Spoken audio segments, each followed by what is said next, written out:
सभी लोग जानते हैं कि 24 अगस्त 2025 यानी रविवार को पड़ रही है भाद्रपद महीने की प्रतिपदा तिथि। और दोस्तों, ये वो तिथि है जो भाद्रपद महीने में पड़ने वाली सबसे बड़ी तिथि है, क्योंकि यह रविवार के दिन पड़ रही है और इसका बहुत ही बड़ा और विशेष महत्व होता है।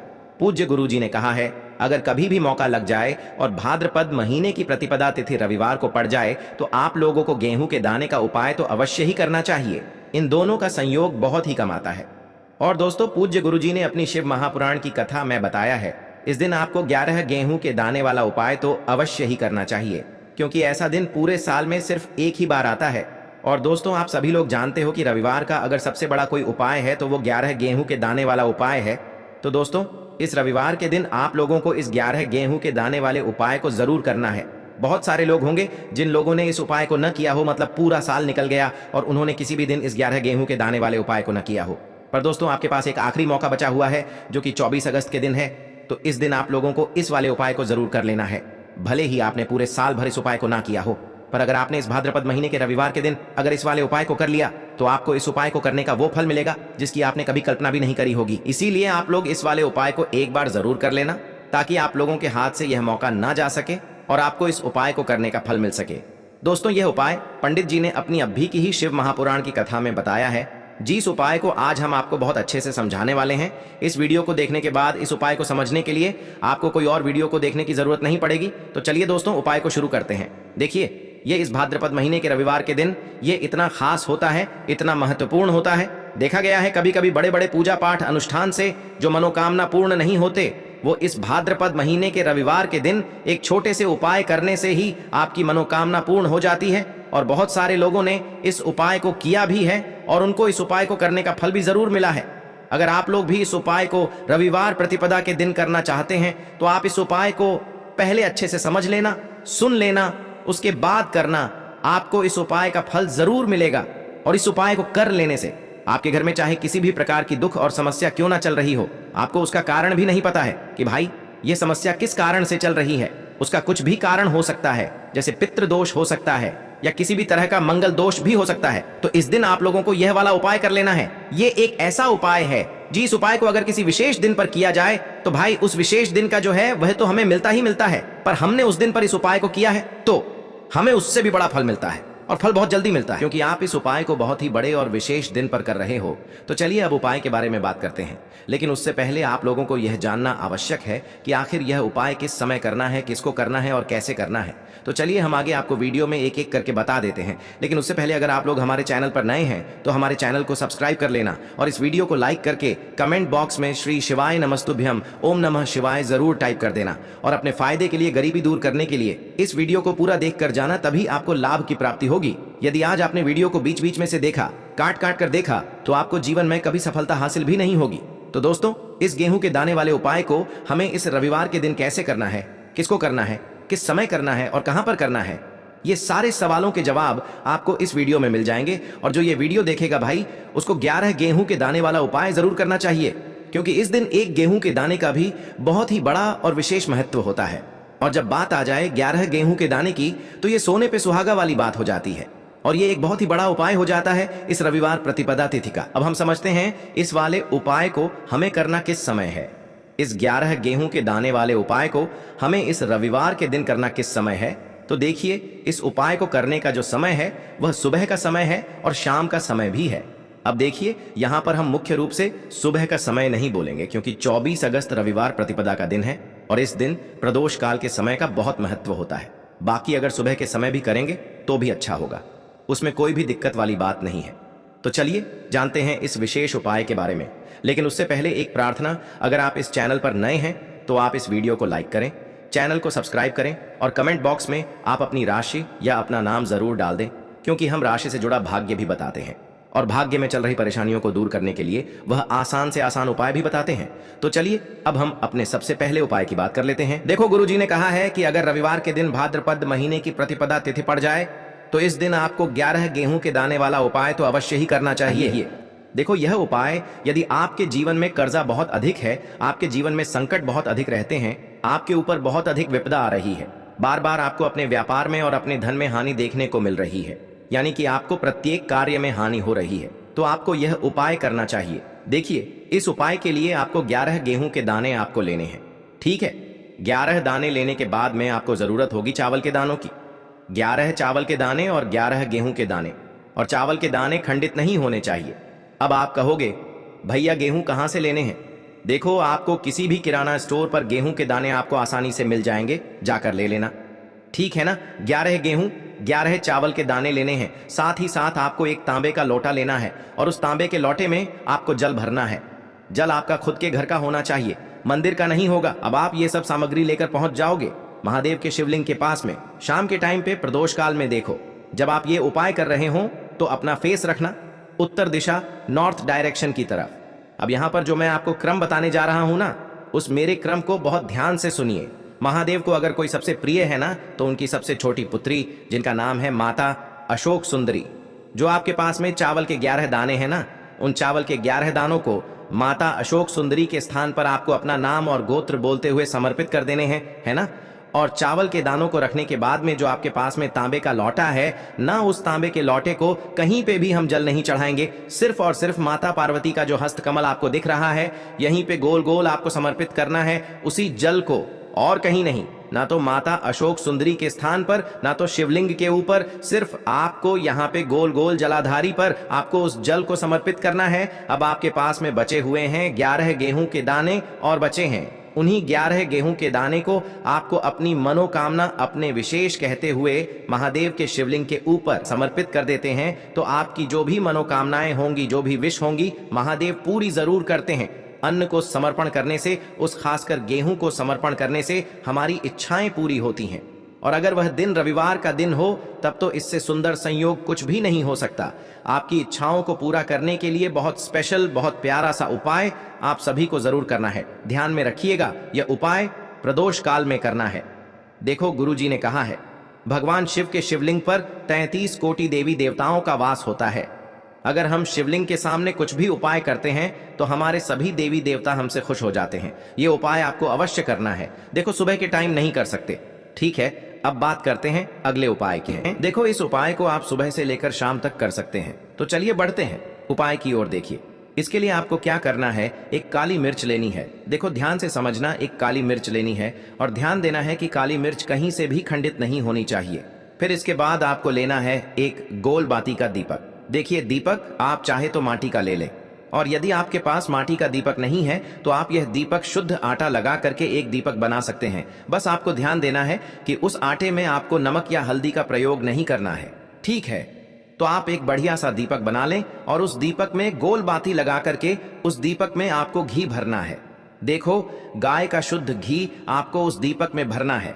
अब क्या करना है, आपको इन दोनों चीजों को लेकर चले जाना है बेलपत्र के पेड़ के पास। देखो, गुरुजी ने अपनी अब भी की शिव महापुराण कथा में भी बताया था, जो भी व्यक्ति प्रदोष काल में जो भी एक दीपक प्रज्वलित कर देता है, उसके घर पर धन की कमी नहीं हो सकती।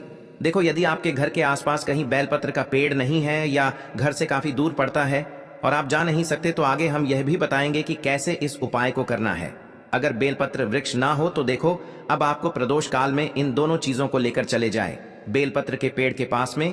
अब क्या करना है, सबसे पहले आपको उत्तर दिशा की ओर मुंह करके आपको खड़े हो जाना है और जो आप दीपक लेकर गए हैं उससे आपको बेलपत्र की जड़ में प्रज्वलित करना है। दीपक प्रज्वलित करने के बाद आपको एक काली मिर्च अपनी हथेली पर रखना है और बेलपत्र के पेड़ का आपको 5 बार परिक्रमा लगा लेना है। और यदि आप परिक्रमा बेलपत्र के पेड़ का नहीं लगा सकते हैं तो आपको दीपक को चारों ओर कुछ इस तरह से दीपक के ऊपर से 5 बार घुमा देना है, मतलब आरती करना है। और घुमाने के बाद आपको उसी काली मिर्च को दीपक में डाल देना है और वहीं पर बैठकर हाथ जोड़ करके आंख बंद करके आपको जो भी आपके जीवन में समस्याएं हैं, घर से लक्ष्मी जी का निवास नहीं है, घर में लक्ष्मी जी प्रवेश नहीं कर रही है, और भी जीवन में जो भी समस्याएं हैं, तो उस समय आपको विनती करनी है, ठीक है? अब इसके बाद यदि आपके घर के आसपास कहीं बेलपत्री का पेड़ नहीं है तो आपको इन सब चीजों को लेकर चले जाना है शंकर जी के मंदिर में। और शिव जी के मंदिर पहुंचकर आपको क्या करना है, आपको इसी एक दीपक को आपको शंकर जी के मंदिर की जो चौखट होती है ना, वहां पर आपको इस दीपक को जलाना है। और दीपक जलाते समय आपका मुख उत्तर दिशा की ओर होना चाहिए। दीपक जलाने के बाद आपको क्या करना है, एक काली मिर्च अपनी हथेली पर रखना है और आपके जीवन में जो भी समस्याएं हैं, चाहे वह समस्या परिवार को लेकर हो या फिर धन को लेकर हो, वह अपनी वह समस्या बोलनी है और बोलने के बाद आप उसी काली मिर्च को दीपक में डाल देना है और आपकी कामना पूर्ण हो जाए, घर में लक्ष्मी जी का निवास हो, ऐसी कामना आपको कर लेनी है। देखिए, शंकर जी की मंदिर की जो चौखट होती है ना, उसमें 33 कोटि देवी देवता निवास करते हैं। यदि आप वहां पर दीपक जलाते हैं तो इससे भगवान शिव तो प्रसन्न होते ही है, साथ ही आपको 33 कोटि देवी देवताओं का आशीर्वाद प्राप्त होता है और वह सभी प्रसन्न होते हैं जिनकी आशीर्वाद से आपकी कामना 100% पूरी होती है। आप यह उपाय जरूर करिएगा, बहुत ही छोटा सा उपाय है, करके देखिएगा। देखिए, अब हम जान लेते हैं गुरुजी द्वारा बताए गए दूसरे उपाय के बारे में। इस उपाय के लिए आपको मात्र 2 लौंग लेनी होगी, यानी कि आपको एक लौंग का जोड़ा लेना है। 2 फूल वाली आपको लौंग लेनी है। लौंग का जोड़ा कहीं से भी खंडित नहीं होना चाहिए, इस बात का ध्यान रखें। इसी के साथ में आपको लेना होगा लाल चंदन का पाउडर। देखिए, यदि आपके पास लाल चंदन की लकड़ी है तो उसे घिसकर भी आप चंदन के रूप में प्रयोग कर सकते हैं। यदि पाउडर है तो उसका भी आप अपने उपाय के लिए प्रयोग कर सकते हैं। देखिए, चंदन जो है वह तेज का प्रतीक माना गया है और साथ ही साथ जीवन के अंधकार को दूर करने का प्रतीक माना गया है। अब इसी के साथ में आपको मात्र एक तांबे के पात्र के अंदर शुद्ध जल लेना होगा अपने घर से। अब दोस्तों, ये तीनों सामग्री लेकर के सीधे आपको पहुंच जाना होगा भगवान शिव के मंदिर में। देखिए, इसी के साथ में आपको एक गोल बाती का दीपक भी लेना होगा। दीपक आप मिट्टी का भी ले सकते हैं, शुद्ध घाटा मढ़कर उसका भी तैयार कर सकते हैं और दीपक में आपको शुद्ध घी का प्रयोग करना है। लेकिन जैसे ही आप इन सभी सामग्रियों को मंदिर में लेकर के पहुंचेंगे, मंदिर में जैसे ही आप चौखट के वहां पर पहुंचेंगे तो मंदिर की चौखट के सीधी तरफ आप जो अपने साथ एक गोल बाती का दीपक लेकर के आए हैं उसे आपको सबसे पहले तो प्रज्वलित कर देना है। यानी कि जैसे ही आप मंदिर की चौखट के वहां पर प्रवेश करते हैं तो उसके सीधी तरफ आपको यह गोल बाती का दीपक प्रज्वलित कर देना है। अब देखिए, जैसे ही आप यह दीपक प्रज्वलित करेंगे तो आपकी जो भी मनोकामना है उससे आपको बोल देना है। आप इस दीपक को इस प्रकार से प्रज्वलित करने के बाद इन सभी सामग्रियों को आपको शिवलिंग के पास में लेकर पहुंच जाना है। अब देखिए दोस्तों, आपके पास जो एक तांबे के पात्र के अंदर शुद्ध जल है उसमें से आपको केवल आधा लोटा जल ही भगवान शिव के शिवलिंग पर अर्पित करना है। आधा लोटा जल आपको उसी पत्र के अंदर बचा लेना है। अब दोस्तों, आपके पास जो 2 लौंग है, यानी कि एक लौंग का जोड़ा है, उससे आपको अपना नाम और अपने गोत्र को बोलते हुए आपकी जो भी समस्या चल रही है, आपके जीवन में जो भी परेशानी उत्पन्न हो रही है, उन्हें आपको बोल देना है। और ये जो लौंग का जोड़ा है इसे आपको भगवान शिव के शिवलिंग पर अर्पित कर देना है। जैसे ही आप यह 2 लौंग शिवलिंग पर चढ़ाएंगे तो अपना हाथ जो है वहां पर आपको रखना है और महादेव से आपको प्रार्थना करनी है कि मेरे जीवन की यह जो परेशानियां हैं वह सभी दूर हो जाएं। यानी कि आपके जीवन में धन की संबंधित परेशानी चल रही है, कर्ज की समस्या चल रही है, बच्चों का पढ़ाई लिखाई में मन नहीं लग पा रहा है, घर के जो आर्थिक संकट है वह सभी दूर हो, व्यापार आपका ढंग से नहीं चल पा रहा है, घर में रोग की स्थिति बनी हुई है, यानी कि जिस भी प्रकार की आपकी समस्याएं हैं उसे आपको महादेव से बोल देना है और महादेव से इन सभी समस्याओं को दूर करने के लिए आपको प्रार्थना कर लेनी है। अब देखिए दोस्तों, आपने जो 2 लौंग शिवलिंग पर समर्पित की थी उसे आपको वहां से उठा लेना है और इन दोनों लौंग को आपको शिवलिंग से उठा करके सीधे उससे जल के पात्र के अंदर डाल देना है। यानी कि आपने आधा लोटा जल और बचाया हुआ था, उसी के अंदर आपको यह 2 लौंग डाल देनी है और साथ में आप जो लाल चंदन लेकर के आए थे उस लाल चंदन को भी आपको उसी पात्र के अंदर डाल देना है। यानी कि आधा लोटा जल और बचा हुआ है तो उसी आधे लोटे जल के अंदर आपको यह लाल चंदन भी डाल देना है।